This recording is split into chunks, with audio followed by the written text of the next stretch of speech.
को लेकर अपने घर जाने लगे। जैसे ही घर में पहुंचने लगे इतनी देर में तो घर में आवाज आ रही थी, ओम ब्रह्मवे स्वाहा, ओम विष्णवे स्वाहा, ओम इंद्राय स्वाहा, ओम प्रजापते स्वाहा। जैसे ही यज्ञ की आहुतियों की जब आवाज आई तो इतने में तुरंत दरिद्रता देवी तो भागी और भागकर पीपल के पेड़ के नीचे जाकर बैठ गई। दूसरा मुनि ने कहा, दरिद्रता चलो, ज्येष्ठा ये अपना घर है, तुम्हारा ससुराल, चलो। ज्येष्ठा देवी कहती है, महाराज मैं नहीं जा सकती, पहले या तो यज्ञ बंद करवाओ, पूजन बंद करवाओ, पाठ बंद करवाओ, अनुष्ठान बंद करवाओ, तब मैं तुम्हारे घर में आऊंगी। क्योंकि दरिद्रता उसी के घर में प्रवेश करती है जिसके घर में कभी पूजन पाठ नहीं होता। तो मैं इस घर में जाऊं कैसे? इसके घर में तो पूजन पाठ हो रहा है, मैं नहीं जाऊंगा। भगवान नारायण ने लक्ष्मी जी से विवाह कर लिया। दुस्सहा मुनि की पत्नी दरिद्रता पीपल के पेड़ के नीचे रहने लगी। इसलिए हमारे यहाँ हिंदू धर्म में पीपल का पेड़ घर में नहीं लगाया जाता, क्योंकि उसके नीचे कौन रहती है? जम के बोलो, दरिद्रता, ज्येष्ठा रहती है। अब दरिद्रता का निवास हो गया पीपल के पेड़ के नीचे।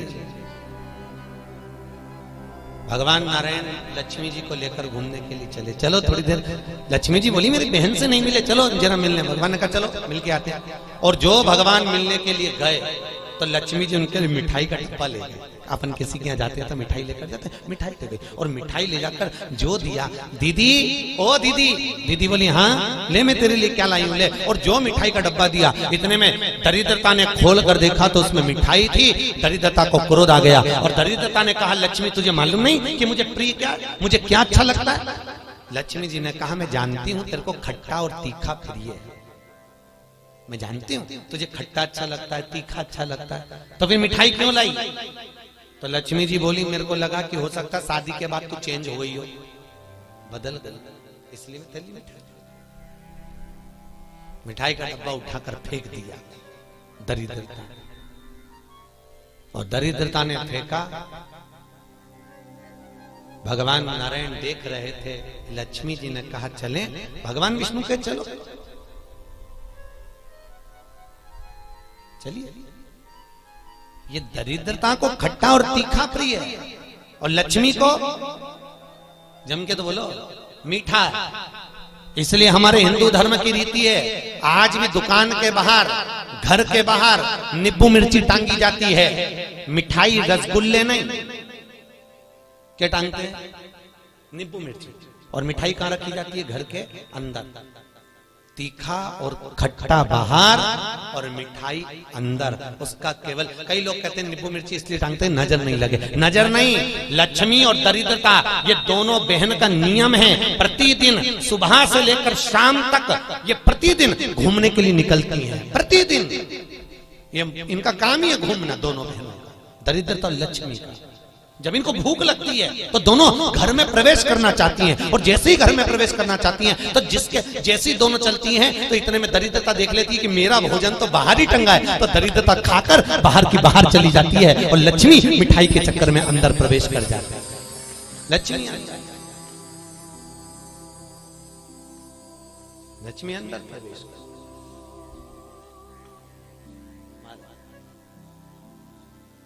इसलिए आज भी नींबू और मिर्ची, हमारे यहाँ शास्त्र रीति है महाराज, 4 चीजें बेटी की विदाई में नहीं देते। कितनी चीजें? 4। पहली झाड़ू, क्या? झाड़ू। दूसरे नंबर पर चलनी, आटा छानने की चलनी।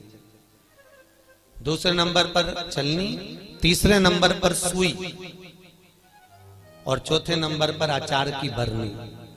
बेटी की विदाई में नहीं दी जाती।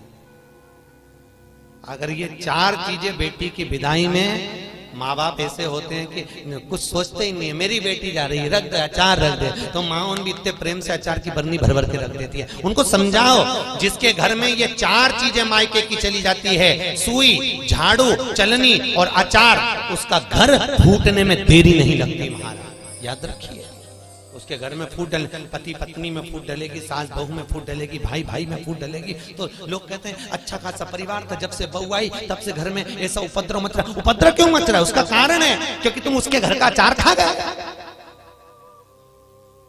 वो बनवा के लिए ही तुमने खा लिया। और अभी भी कह रहे हो हमारी बहू की माँ बहुत अच्छा अचार बनाती है, तो मंगवा लो, जा और मंगवा लो, खाओ।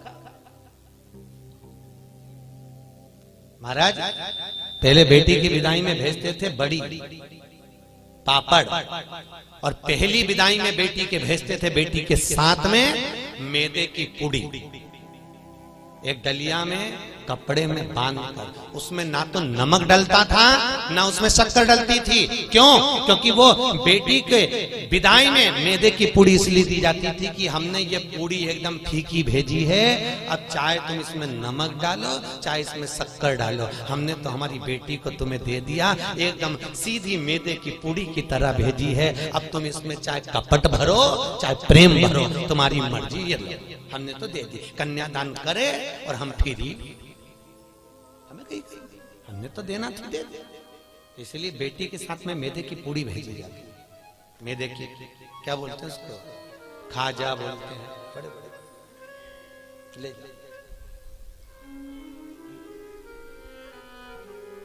खट्टा तीखा नहीं देते। अब तो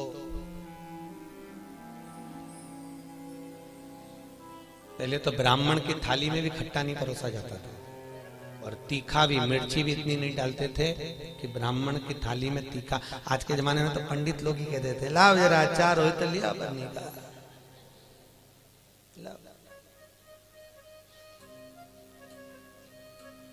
पितरों के जो देवता हैं,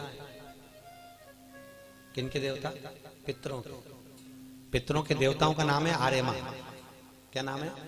आर्यमा। काय पर बैठते हैं? कौवे पर। काय पर बैठते हैं? कौवे पर। और पितरों के देवता जब आर्यमा श्राद्ध पक्ष में जब घूमने के लिए निकलते हैं तो उनके भोजन में केवल एक मीठा ही दिया जाता है। आज के जमाने में सब्जी बनने लगी साफ श्राद्धों में, नहीं तो केवल खीर और पूड़ी बनती थी, गुलाब जामुन रसगुल्ला बनता था, ये बनाकर खूब खिलाते थे, मंगोड़ा बनता था। पर अब सब्जियां बनने लगी, अब तो लोग श्राद्ध में भी अचार परोस देते हैं। पर कितनी वर्ज्यता है महाराज, कितनी वर्ज्यता। श्राद्ध पक्ष में अगर राई से तुमने सब्जी को छोक दिया, काहे से छोका है? राई से। सब्जी को अगर छोक दिया और वो सब्जी और पूड़ी तुमने छत पर ले जाकर पटक दी, तुम कितना भी कौवा को बुलाना, कौवे का बाप नहीं उसको भोग लगाएगा, लगा ही नहीं सकता। कितनी भी तुम सब्जी अगर राई से छुकी है, और अगर राई बिना सब्जी है तो तुम पटक कर जाओगे, कौवा आएगा और लेकर चलेगा, बुलाने की भी जरूरत नहीं है कि तू आ और खा, तुमने पटका रुखा कर जाएगा। अरे तुमने डाला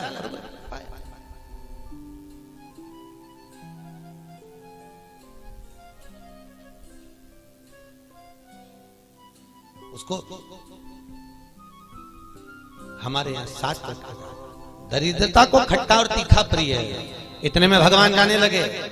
लक्ष्मी जी ने कहा हमारी बहन से मिलने के लिए आए हो, कोई वर दीजिए। भगवान नारायण ने कहा लक्ष्मी आज शनिवार का दिन है, जिस दिन लक्ष्मी और नारायण दोनों इस पीपल के पेड़ के नीचे आए हैं। सुन दरिद्रता देवी, इस पीपल के वृक्ष के नीचे जो शनिवार को दिया लगाएगा वो लक्ष्मी और नारायण को अपने घर ले जाएगा। इसलिए शनिवार के दिन पीपल के वृक्ष के नीचे दिया का प्रमाण है महाराज। और सुन दरिद्रता देवी, तेरे पेड़ के नीचे जो खाली हाथ आएगा तू उसके घर में प्रवेश करेगी, और जो भरे हाथ से मतलब पानी का लोटा ले जाओ, कंकु ले जाओ, चावल ले जाओ, रोली ले जाओ, कुछ भी, जरा सी शक्कर ले जाओ, गुड़ ले जाओ, आटा ले जाओ, पर पीपल के पेड़ के नीचे कभी खाली हाथ मत जाओ। अगर तू खाली हाथ कोई आया तो तू उसके घर में प्रवेश कर।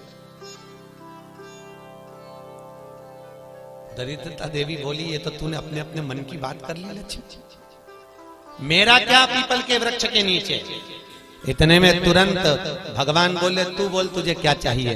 दरिद्रता देवी बोलती है 7 दिनों में एक दिन मेरा होना चाहिए पीपल के पेड़ के नीचे। भगवान ने कहा मांग ले, केवल एक रविवार का दिन इस पीपल के वृक्ष के नीचे मैं अपने पति को रिझाने के लिए नृत्य करूंगी, और अगर कोई रविवार के दिन पीपल के पेड़ के नीचे आएगा तो मैं उसके घर में हमेशा के लिए जाकर विराजमान हो जाऊंगी। भगवान ने कह दिया तथास्तु। इसलिए केवल एक संडे का दिन ऐसा होता है जिस दिन पीपल के पेड़ के नीचे दिया नहीं लगाया जाता, बैठा नहीं जाता, प्रणाम नहीं किया जाता, परिक्रमा नहीं लगाई, केवल जिनकी दीवालों पर कहीं पीपल लग जाता है ना, किसी किसी के घर में लग जाता है दीवालों के ऊपर, तुम कितना भी पीपल उखाड़ना वो वापस लग जाएगा, फिर उखाड़ो फिर लग जाएगा।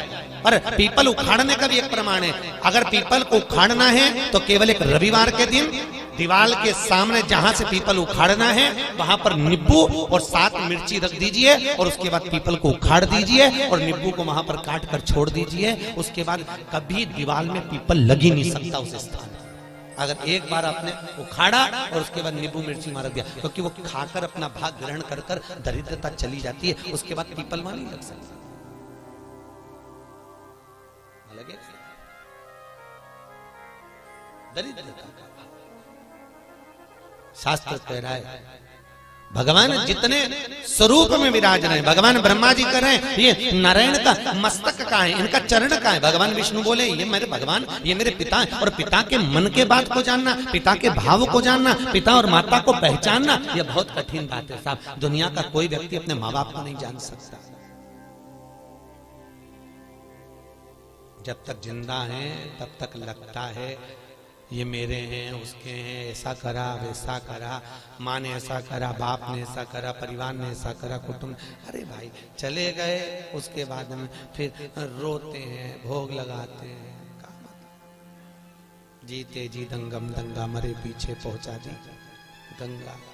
क्या मतलब?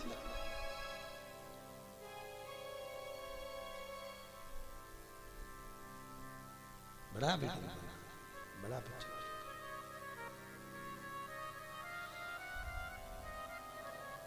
कर सेवा तू लगन लगा कर, मन में सच्चा भाव जगा कर, ये की आंखें खोलो रे, जय श्री कृष्णा बोलो रे।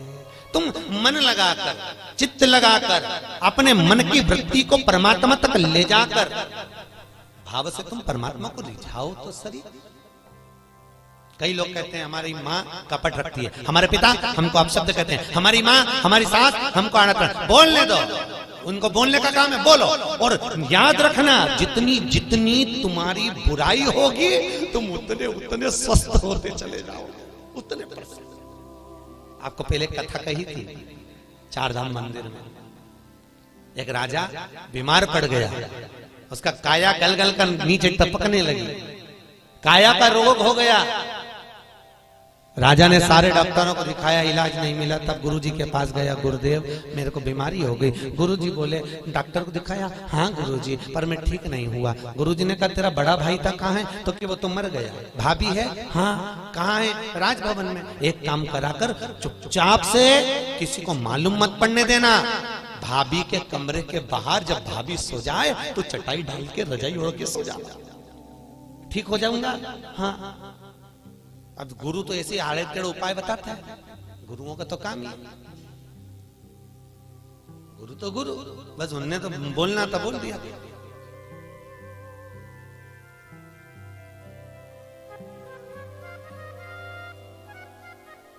तो गुरु तो गुरु। महाराज भावसर जी, यहाँ सागर के पास में एक गांव है, वहां पर एक महाराज जी रहते हैं। और किसी को सांप डस लेता है ना, तो भले वो हॉस्पिटल में पड़ा हुआ, सांप डस ले और वो फोन पर उनसे बात करा दो महाराज से, वो महाराज वहां से कुछ नहीं कहते, केवल गाली बकते, लपक के उसके कान में, और 15 से 20 मिनट में सांप का जहर उतर जाता है। अब गुरु तो गुरु की मर्जी, कमल।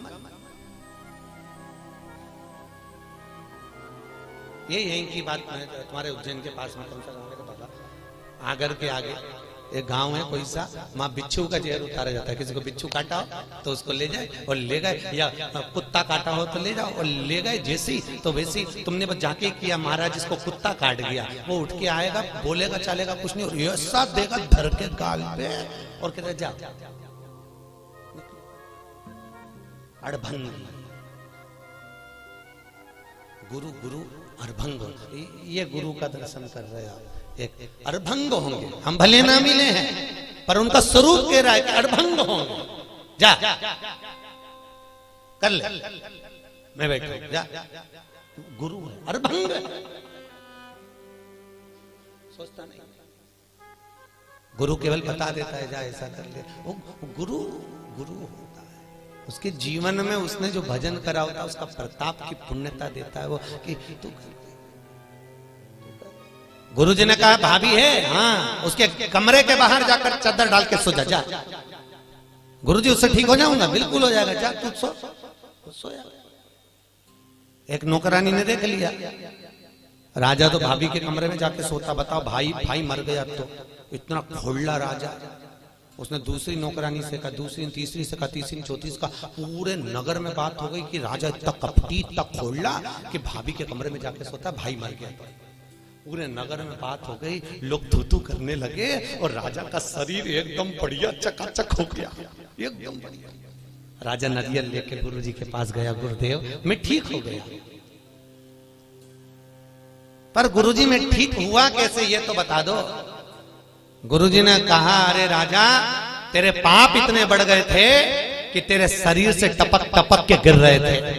उन पाप को समाप्त करने के लिए मैंने चारों तरफ तेरी इतनी बुराई करवाई कि तेरा पाप कट गया, और पाप कट गया तो तू ठीक हो गया। तो याद रखना, तुम देखना एक बहू और एक सास, बहू की उम्र 25 साल की रहे, 30 साल की रहे तो कहीं उसका घुटना दुखे, कहीं कमर दुखे, कहीं पीठ दुखे, कहीं सिर दुखे, 24 घंटा बहू का कुछ ना कुछ दुखता ही रहे। और एक बूढ़ी सास 70 साल 60 साल की तो भी मंदिर दौड़ दौड़ के चली जाए, चकाचक घूमती फिरे, ना हाथ दुखे ना पांव दुखे। तो कई बहुओं को लगे हमारी सास तो देखो गजब की सास, 70 साल ने अभी भी महाकाल की आरती करे, ने अभी भी मंगला करे, ने अभी भी दौड़ी जाए और अभी भी ऐसा कर ले, अभी भी वैसा कर ले। तो कारण क्या है उसका? केवल इतना सा कारण है कि बहू सास की इतनी बुराई करती तो सास चकाचक होती चली जाती एकदम बढ़िया, चक चक चक।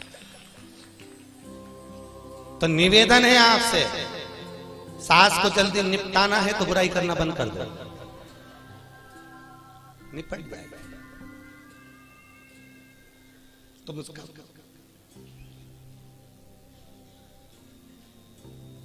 तुम बुराई करना बंद करो, जल्दी निपटेगी। और तुम जितनी बुराई करती रहोगी वो उतनी सद उतनी तैयार उतनी।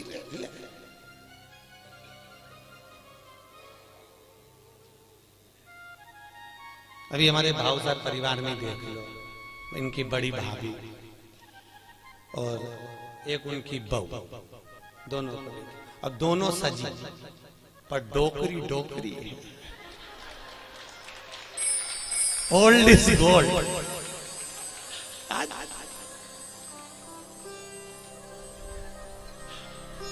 राधे ओल्ड भगवत हम समझ गए, हम सवेरे गए थे तो हमने जान लिया कि ये दवाई का असर नहीं, ये सत्संग का असर।